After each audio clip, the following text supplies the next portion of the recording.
అసలు జగన్నాథ్ ఆలయం ఎప్పుడు నిర్మించారు, ఎందుకు నిర్మించారో మీకు తెలుసా? రండి ఈ వీడియోలో తెలుసుకుందాం. అప్పట్లో ఇంద్రద్యుమ్నుడు అనే మహారాజు ఉండేవాడు. అతని భార్య పేరు గుండీచ.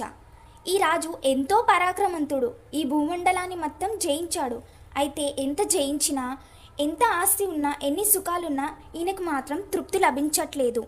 దానికోసం ఏం చేయాలని ఒకరోజు ఆలోచిస్తూ ఉండగా ఈ రాజుకి గుడి నిర్మించాలని ఒక కోరిక కలుగుతుంది. ఆ గుడి ఎలా ఉండాలనుకుంటాడంటే, ఈ గుడి ద్వారా తన పేరు ప్రపంచవ్యాప్తంగా మారుమోగాలని, చరిత్రలో నిలిచిపోవాలని అనుకుంటాడు. ఈ రాజు గుడిలో విగ్రహాన్ని పెట్టాలని అనుకోడు. స్వయంగా దేవుడిని అక్కడ ఉంచాలని అనుకుంటాడు. రజోగుణం వలన ఈ రాజుకి ఆశలు, అత్యాశలు ఎక్కువగా ఉండేవి. దేవుడే స్వయంగా తన గుడిలో ఉండడం వలన తన పేరు ప్రపంచవ్యాప్తంగా మారుమోగుతుందని అనుకున్నాడు.